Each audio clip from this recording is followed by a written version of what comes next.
अस्सलाम वालेकुम, मैं हूं रेहान तारिक और आप देख रहे हैं दास्ताक। एक जानिब अदालत उज़्मा में इंतखाबात से मुताल्लिक तहरीक इंसाफ की दरखास्त पर समाअत अभी जारी है, तो दूसरी तरफ जस्टिस मंसूर अली शाह और जस्टिस जमाल मंदुखेल के अज़खुद नोटिस के दायरा इख्तियार और बेंच की तश्कील के मामले पर चीफ जस्टिस के लामहदूद इख्तियारात और अज़खुद नोटिस के 4-3 के तनासुब से किए जाने वाले फैसले पर आज बाज़गश्त पार्लियामान में भी सुनाई थी। कायदे ऐवान, जो अमूमन तहम्मुल मिजाजी से काम लेते हैं और अपनी मफाहमाना रविश की वजह से जाने जाते हैं, आज एक ही तकरीर में वज़ीर आज़म शहबाज शरीफ ने इमरान खान से लेकर अदलिया और अदलिया से लेकर ऑडियो वीडियो टेप समेत चीफ जस्टिस के लामुतनाही इख्तियारात पर न सिर्फ बात की बल्कि खासे जारहाना दिखाई दिए। आज से पहले तराजू के दोनों पलड़े बराबर करने की बात पार्लियामान से बाहर सियासी जलसों और टीवी टॉक शोज में मुस्लिम लीग नून की चीफ ऑर्गेनाइजर मरियम नवाज की जानिब से की जाती थी, मगर आज खुद वज़ीर आज़म पाकिस्तान शहबाज शरीफ का यह मुकदमा पार्लियामान के फोरम पर उठाना इंतहाई संजीदा अमर है। अदालती इख्तियारात से मुताल्लिक एक जंग अदालत के अपने अंदर जारी है, जिसका आगाज शायद सियासी तलखियों के दौरान हुआ। मरियम नवाज उभरते हुए जलसों में अदलिया के किरदार पर बात करती रहीं, लेकिन आज पहली बार उनके चचा मुल्क के वज़ीर आज़म और कायदे ऐवान जनाब शहबाज शरीफ ने भी इस मामले पर एक पुरजोश तकरीर की है और जुडिशरी के हवाले से मुकम्मल चार्जशीट पेश की है। आज शहबाज शरीफ ने जहाँ इमरान खान के हवाले से सख्त तरीन ज़बान इस्तेमाल की, वहीं उन्होंने जुडिशरी के सिस्टम के हवाले से सवालात उठाए। आज शहबाज शरीफ ने इमरान खान से मुताल्लिक बात करते हुए कहा कि वज़ीर आज़म ने कहा कि इस शख्स में पत्थर का दिल है, पाकिस्तानियत नहीं है। इमरान न्याजी तारीख का सबसे बड़ा फ्रॉडिया है जो रियासत मदीना के नाम पर धोखा देता है। आइन और कानून ना मानने इस बात नहीं हो सकती, इससे बात नहीं हो सकती जब तक कि कौम से माफी नहीं मांगता है। शहबाज शरीफ आज पार्लियामान के फोरम पर खड़े होकर क्या कह रहे थे, जरा उसकी एक झलक आपके सामने रखता है। माओ की गोदे उजड़ गई, उन्होंने कुर्बानियां दी और पाकिस्तान को दहशतगर्दी से बचाया। आज ये न्याजी दहशतगर्दों को अपनी शील्ड बना रहा है। और ये बात मैं जनाब स्पीकर ऐसे हवा में नहीं कर रहा, वीडियोस मंगवा के देख लें, आप वो तस्वीरें देख लें जो इसके घर में वहां पर दहशतगर्द वो दनाते फिरते हैं और कोई पूछने वाला नहीं। जमानतों के ऊपर जमानतें दी जा रही हैं। मैंने गुनाहों की माफी मांगे कि मैंने ये भी डाका डाला, ये भी चोरी की, ये भी मैंने गलत बात की, मैंने अदलिया के बारे में ये बात, मैंने चीफ ऑफ स्टाफ के बारे में बात की, मैं सबसे माफी मांगता हूं। तो फिर तो जनाब स्पीकर एक तरीका है, ऐसे हम बचे जाएं ये मुमकिन नहीं है। शहबाज शरीफ ने आज अदलिया के किरदार और तराजू के पलड़े बराबर होने से मुताल्लिक क्या कहा है, जरा उसकी एक झलक भी आपके सामने रखता। अभी एक ऑडियो आई और उस ऑडियो में एक सुप्रीम कोर्ट के जज के बारे में बाज़ इंकिशाफात किए गए। मैं सुप्रीम कोर्ट की चीफ जस्टिस से गुजारिश करूंगा कि वो उस ऑडियो का फोरेंसिक ऑडिट करवाएं। अगर ये झूठी है और झूठों को करार वाकई सजा मिलनी चाहिए, सच्ची है तो सच सामने आना चाहिए। अशद जरूरत है कि आज हम यहाँ पर बैठे इस हाउस में आपकी इजाजत से अपनी मारूजात आपके सामने पेश करें, मुशावरत करें और जो कल फैसला जो आया है उस हवाले से ये ऐवान क्या कानून साजी कर सकता है। आफ्टर ऑल ये पार्लियामेंट है, पार्लियामेंट को इख्तियार है तमाम उन मामलात के ऊपर फैसला साजी करे जो कि पाकिस्तान के बेहतरीन मुफाद में है। मुर्ख हमें माफ नहीं करेगा, आने वाली नस्लें में माफ नहीं करेंगी। इसलिए जनाब स्पीकर ये दो टोक फैसला करना है कि हमने करोड़ों अवाम को रिलीफ दिलाना है या एक लाडले को रिलीफ मिलना चाहिए। आज ये फैसला करना है कि हमने आइन और कानून पर अमल करना है कि या फिर हमने इस मुल्क के अंदर जंगल के कानून को चलते रहने देना है। तो जो हमें ये दर्ज देते हैं कि जनाब काबीना से फैसले करवाएं, खुद भी आप अपनी काबीना से फैसले करवाएं।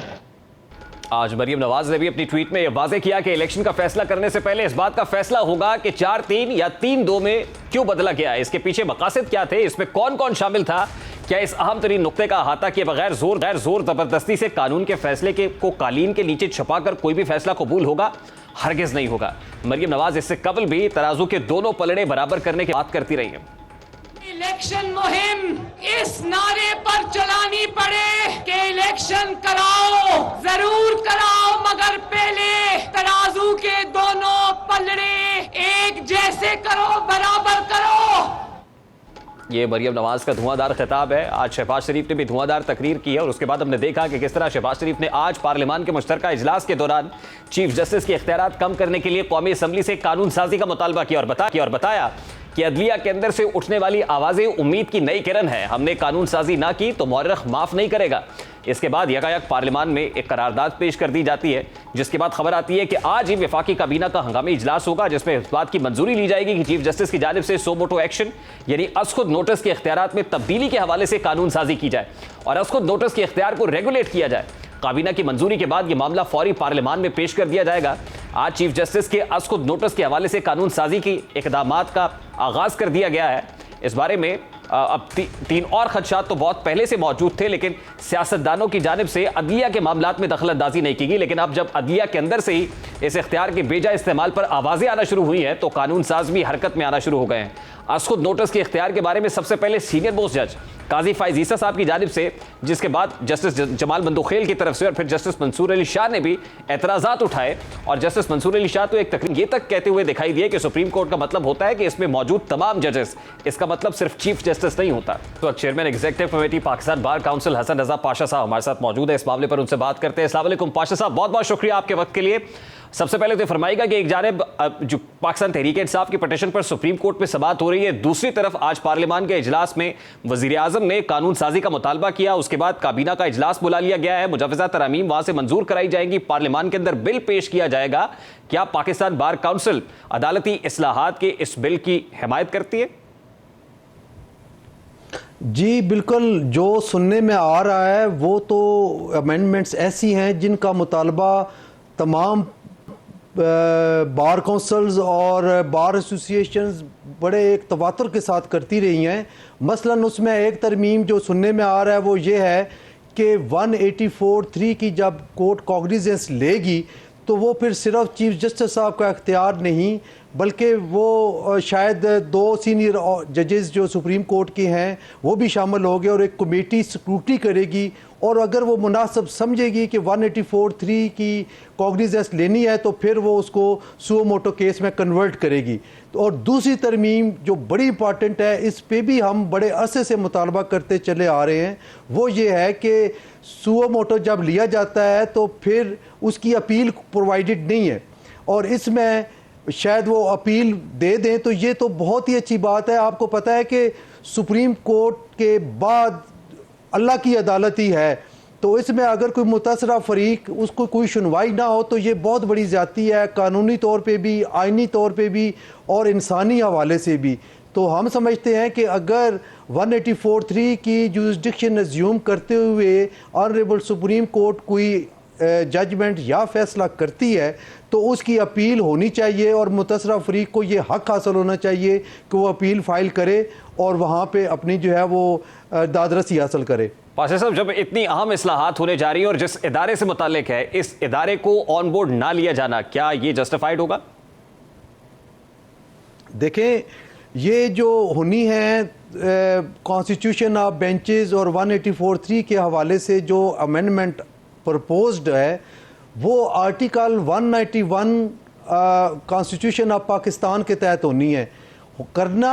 रूल्स में जो अमेंडमेंट है, रूल्स 1980 के बने हुए हैं सुप्रीम कोर्ट के, और उसमें अमेंडमेंट भी सुप्रीम कोर्ट ने ही करनी है, लेकिन उसका इख्तियार पार्लियामेंट ने इस बिल की शक्ल में सुप्रीम कोर्ट को दे देना है। और ये मैं समझता हूँ कि कोई इतनी गलत बात नहीं है, ये बिल्कुल वो मुतालबे हैं जो कि बार एसोसिएशंस और बार काउंसिल्स आप दुरुस्त फरमा रहे हैं। सुप्रीम कोर्ट बार एसोसिएशन 184(3) में राइट टू अपील पर भी बहुत बात करती रही और फिर यह कहा जाता रहा कि सुप्रीम कोर्ट बतौर इदारा इसको इंटरनली भी अमेंडमेंट के साथ रूल्स ऑफ प्रोसीजर के अंदर अमेंडमेंट से कर सकता है, इसके लिए कानून साजी की भी जरूरत नहीं है। तो अब जब पार्लियामान एक बिल की सूरत में इसे पार्लियामान से मंजूर किया जाएगा इन इस्लाहात को, तो आपको नहीं लगता कि सुप्रीम कोर्ट की रजामंदी भी बहुत जरूरी होगी रूल्स ऑफ प्रोसीजर को अमेंड करने में?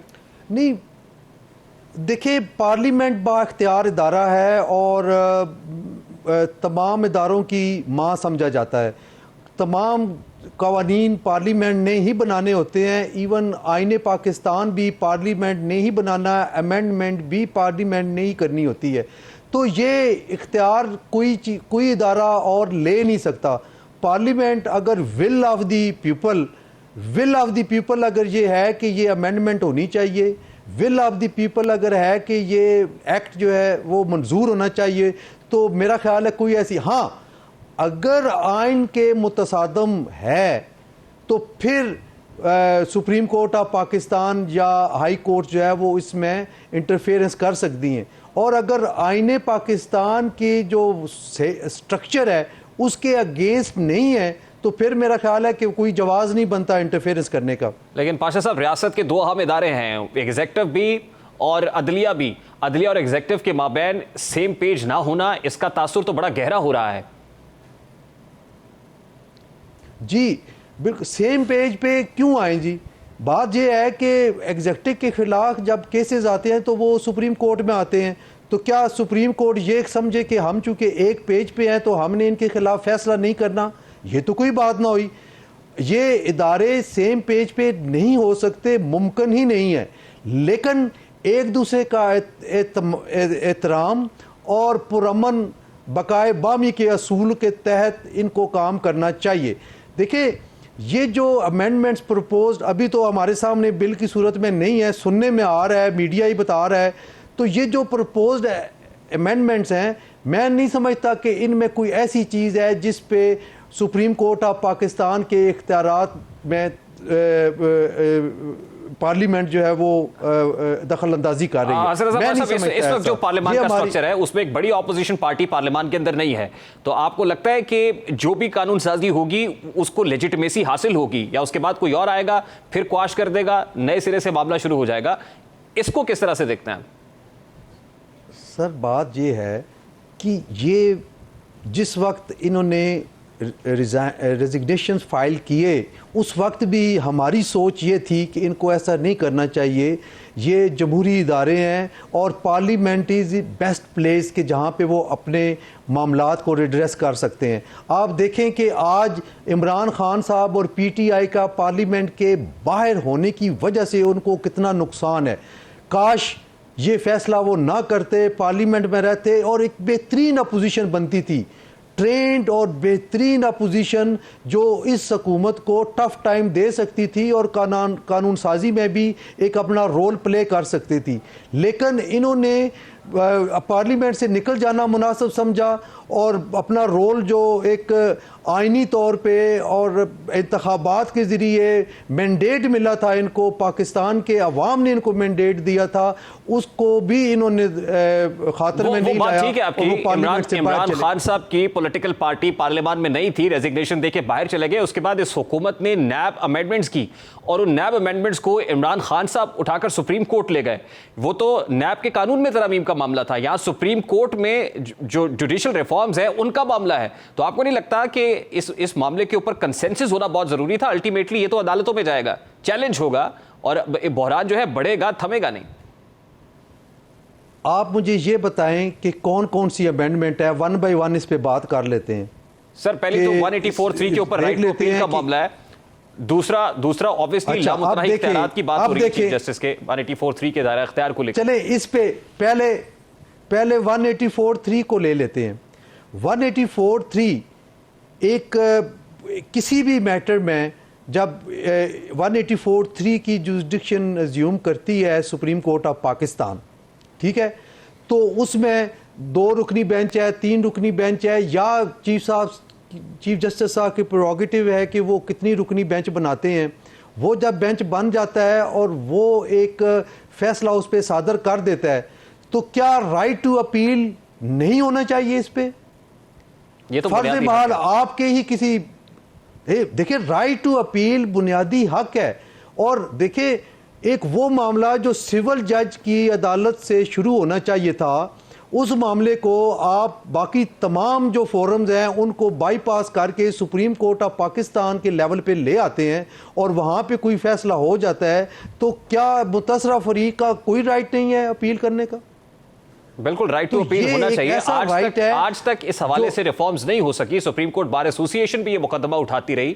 सुप्रीम कोर्ट के चीफ जस्टिस उस वक्त उनके साथ भी इस मामले के ऊपर जो सुप्रीम कोर्ट बार एसोसिएशन के प्रेसिडेंट हैं एहसन भून साहब, उनसे बात हुई, हमारे प्रोग्राम में भी आकर उन्होंने कहा। लेकिन क्या वजह है कि मामला हल तलब रहा, रिजॉल्व नहीं हुआ इससे पहले? देखें, अगर आज किसी वजह से हुकूमत वक्त ने इसको ज़रूरी समझा, बेशक उन्होंने अपने मामले को मद्देनज़र रखते हुए इसको टेक अप किया है, मैं समझता हूँ कि ये खुश आइंद है। राइट टू अपील होना चाहिए। ये इखलाकी तौर पे भी, कानूनी तौर पे भी, आइनी तौर पे भी, और सबसे बढ़ के मैं समझता हूँ कि जो इस कॉन्स्टिट्यूशन की मंशा है आर्टिकल 10A के तहत कि राइट टू ऑडियंस होना चाहिए, ये उसको एक्सरसाइज करने के मुतरादफ है। और ये हुकूमत वक्त ने अपने मामलात से जान छुड़ाने के लिए अगर ये किया है तो ये वंस फॉर ऑल सेटल हो जाए तो इसमें कोई मज़ायका नहीं है। पाश साहब लास्टली ये भी बता दीजिएगा, आज खुद नोटिस के मामला अब यानी अब फुल कोर्ट ये देखेगा कि आज खुद नोटिस का दायरा इख्तियार बनता है या नहीं बनता, उसके बाद आज खुद यानी मुजव्वज़ा तरमीम के मुताबिक यही समझा जाए कि अल्टीमेटली फुल कोर्ट डिसाइड करेगा? मेरा ख्याल है कि फुल कोर्ट नहीं जाना चाहिए, ये मुमकिन नहीं है, लेकिन एक कमेटी जिसको हेड करें ऑनरेबल चीफ जस्टिस साहब और 2 सीनियर जज साहबान जो सुप्रीम कोर्ट के हैं, वो 3 रुकनी कमेटी हो जाए। उसमें देखिए तीन ब्रेन उसमें शामिल होंगे, तो वो इतने टॉप मोस्ट सीट्स पे बैठे हुए 3 ऑनरेबल जजेस उसमें शामिल होंगे, तो वो यकीनन कोई बेहतर फैसला करेंगे कि क्या हमने 184(3) की जुरिडिक्शन इसमें अज्यूम करनी है, सुओ मोटो इसमें हमने लेना है या नहीं लेना, या इस काबिल है या नहीं। अभी आप देखें कि ये जो मामला चल रहा है, ये क्यों तफरीक नज़र आ रही है आपको सुप्रीम कोर्ट ऑफ पाकिस्तान में।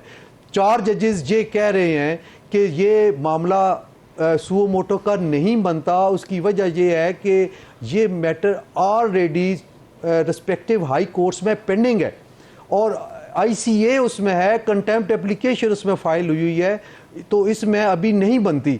और 185(3) के तहत जब वो ICA फैसला होगा तो आ जाएगा। अब तनाज़ा इसमें भी यही बना हुआ है कि वो कहते हैं कि ये इन्वोक नहीं करनी चाहिए थी, लेकिन 3 मुअज़्ज़ज़ जज साहबान वो कहते हैं जी कि नहीं, हम ये कर सकते हैं।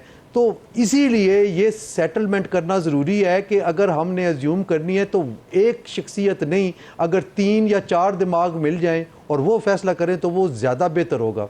बहुत शुक्रिया हसन रज़ा पाशा साहब, chairman executive Pakistan bar council, हमारे साथ मौजूद थे। गुफ्तगू आपने सुनी। सुप्रीम कोर्ट ऑफ पाकिस्तान में इंपॉर्टेंट पिटीशन है, इस समात को बहुत लटकाना नहीं चाहते। आज सुप्रीम कोर्ट की तरफ से वाज़ेह रिमार्क्स आए और कल के हुक्मनामे के मुताबिक इलेक्शन कमीशन की दायरा इख्तियार को देखना है। चीफ जस्टिस पाकिस्तान ने कहा कि ज़ाती तौर पर वो समझते हैं कि अब एक कानूनी तनाज़े में नहीं पड़ना चाहिए, हमने समाजी और सियासी डिसिप्लिन की बहाली भी करनी है। सुप्रीम कोर्ट अच्छी नीयत के साथ केस सुन रही है। वकील फारूक एच नाइक का कहना था कि तयन करना है कि मौजूदा सियासी और माशी हालात में जमहूरियत और मुल्क के लिए क्या बेहतर है। सियासी जमातें स्टेक होल्डर्स हैं, उन्हें लाजमी सुना जाए। जस्टिस जमाल बंदूखेल ने फारूक एच नाइक से सवाल किया कि आप ये पॉइंट पार्लियामान में क्यों नहीं ले जाते। इस पर फारूक एच नाइक ने कहा कि पार्लियामेंट में मामला उठाने का सोच रहे हैं। अटॉर्नी जनरल मंसूर अवान ने कहा कि 1 मार्च के हुक्म में 2 जजेस ने फैसला दिया। Chief justice of Pakistan उमरता Bandial ने कहा कि यह एक अलग केस है। 1 मार्च के फैसले पर मेरा जवाब है कि कानून सदर को इख्तियार देता है, वो तारीख दे। अगर आप 1 मार्च के फैसले पर वजाहत चाहते हैं तो अलग से दरखास्त दें। अटॉर्नी जनरल ने कहा कि अदालती फैसला अगर 4-3 का हुआ तो किसी हुक्म का वजूद नहीं जिसकी खिलाफ वर्जी हुई। अदालती हुक्म नहीं था तो सदर मुमलिकत तारीख भी नहीं दे सकते थे। 1 मार्च के अदालती हुक्म को पहले तय कर लिया जाए। चीफ जस्टिस उमरता बंदियाल ने कहा कि इस वक्त मुकदमा तारीख देने नहीं मनसूख करने का है। जमहूरियत के लिए इंतखाब जरूरी है। 2 मोर्स ने फैसला दिया है और इन 2 जजेस की अपनी राय है, लेकिन इसका मौजूदा केस से कोई ताल्लुक नहीं। इस मौके पर अटॉर्नी जनरल मंसूर अवान ने फुल कोर्ट बनाने की इस्तदा की और दरखास्त की कि ये अहम मामला है और बेंच मुनासिब समझे तो फुल कोर्ट बना दे। जस्टिस जमाल बंदूखेल का कहना था कि 1 मार्च का फैसला कितने अरकान का है, ये सुप्रीम कोर्ट का अंदरूनी मामला। ये बता दें कि क्या आइन 90 रोज में इंतखाबात कराने का तकाजा करता है या नहीं करता। आज अटॉर्नी जनरल ने अपने दलाइल मुकम्मल किए, जिसके बाद बहुत सारे सवालात उठाए गए। सिक्योरिटी से मुतालिक भी, इलेक्शन कमीशन के दायरे इख्तियार से मुतालिक भी कि तारीख किसने देनी है, निगरान हुकूमत से मुतालिक भी सवालात उठाए गए। अब कल ये समात 11:30 बजे तक मुलतवी की गई है। 11:30 बजे कल वकील इलेक्ट अपने दलाइल का आगाज़ करेंगे, जिसके बाद इस पिटीशन का फेट डिटर्मिन होगा। अभी एक ब्रेक लेंगे और ब्रेक के बाद जब वापस आएंगे गुफ्तगू को कंटिन्यू करेंगे। नुसरत जावेद साहब सीनियर सहाफ़ी तज्ज़ियाकार हमारे साथ मौजूद होंगे। इस ब्रेक के बाद हमारे साथ रहेंगे।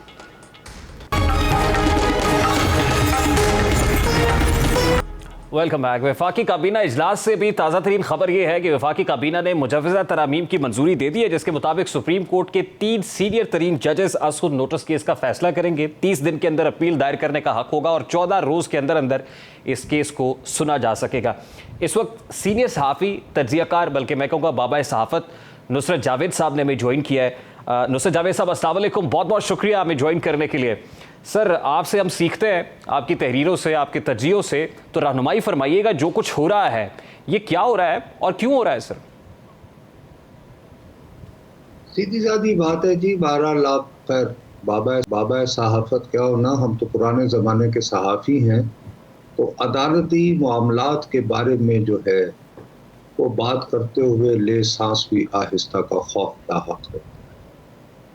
सियासत का तालिब इल्म होते हुए अगरचे और देरीना शाहिद होते हुए मैं ये ज़रूर कहूँगा कि अब लगी लपटी रखे बगैर हम ये कह सकते हैं कि मौजूदा हुकूमत और अदलिया नहीं बल्कि मैं ये कहूँगा कि चीफ जस्टिस साहब एक दूसरे के रूबरू आ गए हैं। और ये सूरत हाल कुछ ऐसी है जैसे सज्जाद अली शाह साहब के साथ रूनुमा हुई थी मोहतरमा बेनज़ीर भुट्टो की दूसरी हुकूमत के आखिरी दिनों में, और नवाज शरीफ साहब की जब दूसरी हुकूमत आई थी तो उसके आगाज़ ही में ये भी कज़िया अपनी जगह बरकरार रहा। लेकिन नवाज शरीफ साहब चूँकि हैवी मैंडेट के साथ 1997 में बरसरे इक़्तिदार आए थे तो उन्होंने जल्द ही सज्जाद अली शाह से फरागत पा ली। मेरी दानिश में शहबाज हुकूमत इस वक्त उस तरह की आईनी और पार्लिमानी क़ुव्वत से महरूम है। तो मेरे लिए ये तय करना बहुत मुश्किल है कि अब ये जो जंग शुरू हुई है इसमें कौन सा फरीक जो है वो बिलाखिर कामयाब। लेकिन आज जो जंग पार्लियामान के फोरम पर शहबाज शरीफ साहब ने जो मुकदमा रखा है और उसके बाद बड़े आनन फानन यकायक हमने देखा कि वफाकी काबीना का एक खुसूसी इजलास भी बुला लिया गया।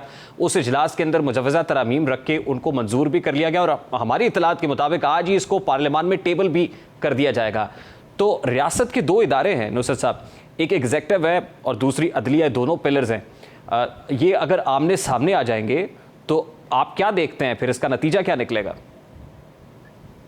भाई साहब, आ जाएंगे वाला तो खैर अब मामला नहीं रहा बल्कि आ चुके हैं।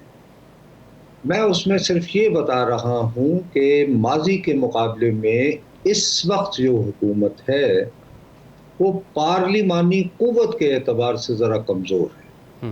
बाकी और भी अगर उन्हें इदारों का ताउन हासिल होगा तो शायद गेम बदल जाए या वो आवाम को इस हद तक अपने कॉज के लिए मोबिलाइज कर सकें। तो उसके बारे में मैं कुछ नहीं कह सकता। लेकिन पार्लिमान के अंदर देखिए, वहाँ पे इस वक्त सबसे बड़ी अपोजिशन जमात जो है वो कौमी असम्बली से मुस्ताफ़ी हुई। तो एक उनकी कमज़ोरी ये है। दूसरा ये है कि मुझे नहीं खबर कि आईन में तरमीम करना लाजमी है, ये जो उन्होंने कानून बनाए हैं, या कि महज कानून में तरमीम से ही गुजारा हो सकता है। फर्ज किया कि अगर कानून में तरमीम के ज़रिए ही ये मसला हल हो जाए तो क्या गारंटी है कि मौजूदा चीफ जस्टिस साहब एक और बेंच बनाकर उसको रद्द न कर दें और उसे खिलाफ आइन न करार दें, तो फिर कहाँ जाएंगे मामला। तो इसलिए मैं मामलात को मज़ीद बिगड़ता हुआ देख रहा हूँ जी, हल की जाने बढ़ते हुए मामलात को नहीं। अच्छा नुसरत साहब, आप क्योंकि खासे मोहतात हैं, मैं ज़रा सवाल को एक और अंदाज में रखता हूँ। इस वक्त अगर ये कहा जाए कि फ़ौज, जिसे हम उर्फ़ आम में इस्टेब्लिशमेंट कहते हैं, इस्टेब्लिशमेंट और हुकूमत सेम पेज पे है और अदलिया सेम पेज पे नहीं है, तो फिर कैसे देखते हैं सारे मामले को? भैया, हमने इस मुल्क में जो तमाशे देखे हैं ना भैया, उसमें मोहतात रहने में ही आफियत है। आप भी ग़ालिबन जब मेरी उम्र को पहुंच जाएंगे तो इसी तरह एहतियात से ही काम लेने पे मजबूर होंगे। मुनीर नियाज़ी का आपको एक शेर सुनाता हूँ। वो है कि था मुनीर आगाज ही से रास्ता अपना गलत, इसका अंदाज़ा सफ़र की रायगानी से हुआ। हमारे यहाँ अदलिया जो है उसने हमेशा रियासत के दायमी इदारों की मदद की है और इसका आगाज़ जस्टिस मुनीर के नज़रिया ज़रूरत वाले फैसले से होता है। अब फर्ज कीजिए कि ऐसी सूरत हाल नहीं रही तो मामला दिगर भी हो सकता है, लेकिन मुझे फिल वक्त ऐसा मैं हरगिज़ एहतियात से काम न लेता अगर मुझे कामिल यकीन होता कि फरीक़ैन की तक़सीम वैसे ही है जैसे आप बयान करते हैं। आज सूरत हाल वैसी क्यों नहीं है कि जब अदलिया ख़ास तौर पे एक इदारे का दायमी पिलर के तौर पे काम कर रहा था, आज क्या ग्राउंड रियलिटीज़ क्यों बदल गई हैं सर? आज ग्राउंड रियलिटीज़ इसलिए बदल गई हैं कि जी हमारे यहाँ एक पॉपुलिस्ट लीडर जो हैं वो रूनुमा हो गए हैं, इमरान खान साहब, और उन्होंने अपनी हुकूमत की बरतरफी के बाद वो एक दिन भी चैन से नहीं बैठे और वो मुस्तकिल सिस्टम को ललकारते रहे हैं। उसके मुकाबले में लोगों के जहनों में ये तासुर है कि जी ये 13 जमातें इकट्ठी होकर एक बेचारे शख्स के पीछे पड़ गई हैं। शायद वो उसे भी दरगुजर कर देते, लेकिन महंगाई का जो तूफान आया है उसने इमरान खान साहब जो कुछ कर रहे हैं उनके इनकार को, उनकी लड़ाई को ज़्यादा कुव्वत बख्शी है। इसलिए हालात जो हैं वो क्वालिटेटिवली हमें माजी के मुकाबले में ज़रा डिफरेंट नज़र आ रहे हैं, लेकिन इसके बावजूद रियासत के इदारे और ख़ास तौर पर ताकतवर तरीन इदारा और पार्लिमान अगर बाहम मिल जाए तो कोई भी एक शख्स स्टेट से बड़ा नहीं हो सकता। रियासत को हराना बहुत मुश्किल हो जाता है उसके लिए, लेकिन देखते हैं। शहबाज शरीफ साहब जो अपनी मफाहमाना तर्ज तकल्लुम की वजह से भी रविश की वजह से जाने जाते हैं, मफाहमत की बात करते हैं, चार्टर ऑफ इकॉनमी की भी, ग्रैंड नेशनल डायलॉग की बातें भी हमने उनके मुंह से सुनी।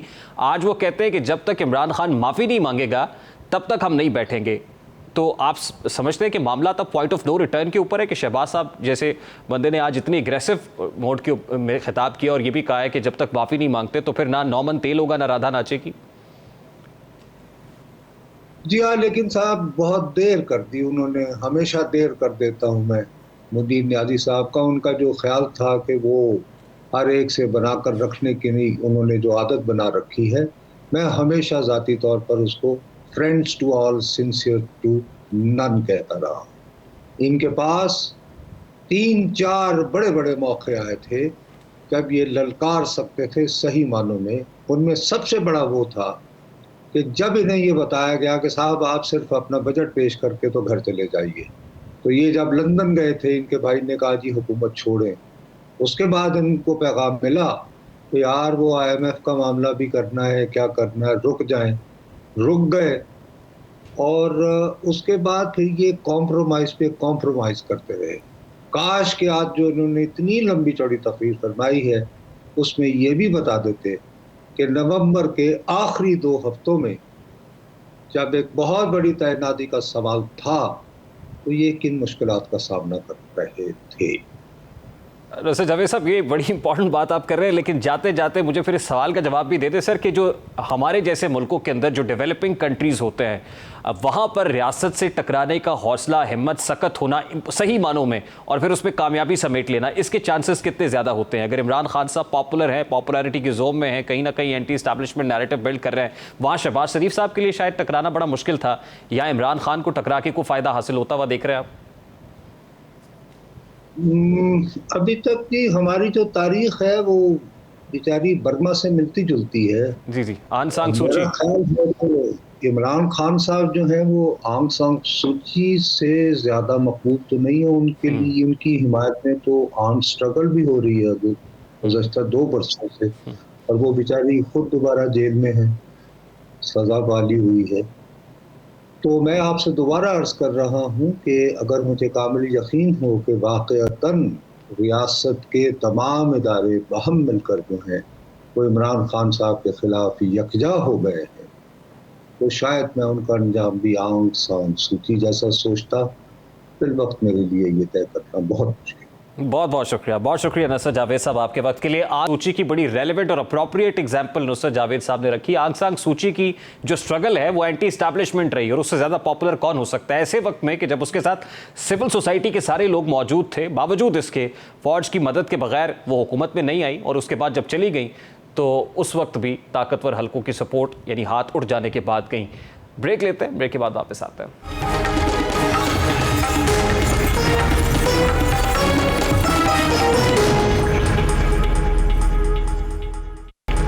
Welcome back. बरतानिया की सियासत में नई तारीख रकम हो गई है। पाकिस्तानी नयाद Humza Yousaf Scottish national party के नए सरबराह मुंतखब हो गए हैं। 37 साल हमजा यूसुफ स्कॉटलैंड के नए फर्स्ट मिनिस्टर होंगे। हमजा यूसुफ की बरतानवी सियासी जमात के पहले मुसलमान और पाकिस्तानी नयाद लीडर होने की हैसियत से वो सामने आए, और हमजा यूसुफ ग्लासगो के इलाके पॉलिक्स से रुकन स्कॉटिश पार्लियामेंट थे। हमजा यूसुफ को SNP लीडरशिप इंतखाबात के दूसरे राउंड में 52.1% वोट मिले, और मद्दे मुकाबिल केट फोर्ब्स 49.9% वोट हासिल कर सकी। हमजा यूसुफ के वालिद मुजफ्फर यूसुफ का ताल्लुक पाकिस्तान के शहर मियाँ चन्नू से था, और वो 1960 में स्कॉटलैंड मुंतकिल हुए, जबकि उनकी वालिदा कीनिया में एक जनूबी एशियाई फैमिली में पैदा हुई। हमजा यूसुफ का दूसरी बीवी से एक बच्चा है और एक सौतेली बेटी भी है। हमजा यूसुफ ग्लासगो में पैदा हुए और यूनिवर्सिटी ऑफ ग्लासगो से सियासियात की डिग्री हासिल की। 2011 में स्कॉटिश पार्लियामेंट के रुकन मंतखब होने से कभी वो स्कॉटिश पार्लियामेंट के एक मेंबर के मुशीर रहे हैं। 2012 में हमजा यूसुफ की जूनियर मिनिस्टर के तौर पर तैनाती हुई और उस वक्त कम उम्र तरीन मिनिस्टर और स्कॉटिश पार्लियामेंट में पहले अक़लियती रुकन थे। उन्होंने 2018 में सेक्रेटरी फॉर जस्टिस के तौर पर काबीना में शमूलियत हासिल की और 2021 में वजीर सेहत बने। कहा जाता है कि मगरबी दुनिया में बर वक्त और सस्ता इंसाफ, बेहतरीन मयार तालीम और मेरिट पर तरक्की दी जाती है। अगर आप मेहनती हैं और आप में काम करने की लगन है तो बिला नस्ली तासुब आप स्कॉटलैंड के फर्स्ट वजीर आजम, पूरे बरतानिया के वजीर आजम भी बन सकते हैं या फिर लंदन के मेयर भी बन सकते हैं। ये तीनों ओहदे इस वक्त एशियाई नयाद अफराद के पास हैं। इन तीनों को ना तो किसी नस्ली इम्तियाज़ का सामना करना पड़ा और ना ही उनकी राह में कोई रोड़े अटकाए गए। आज हमारे हुक्मरान इस बात को लेकर तो बहुत सर पीट रहे हैं कि लाखों पाकिस्तानी या एशियाई नौजवान मुल्क छोड़कर बाहर जा रहे हैं, लेकिन कभी उन्होंने ये सोचा है कि मुल्क का ये ज़हीन तबका बाहर जाने पर मजबूर क्यों हुआ है? फ़र्ज़ करें मेयर लंदन सादिक खान, बरतानिया के prime minister Rishi Sunak, Scotland के फर्स्ट मिनिस्टर हमजा यूसुफ अगर अपने ममालिक में होते और सियासत कर रहे होते तो इनका मुस्तकबिल क्या होता? ये सवाल आप के लिए छोड़े जाते हैं। प्रोग्राम का वक्त अपने इख्तिताम को मुलाकात होगी इंशाअल्लाह कल। अपना रखिए ख्याल। अल्लाह हाफ़िज़।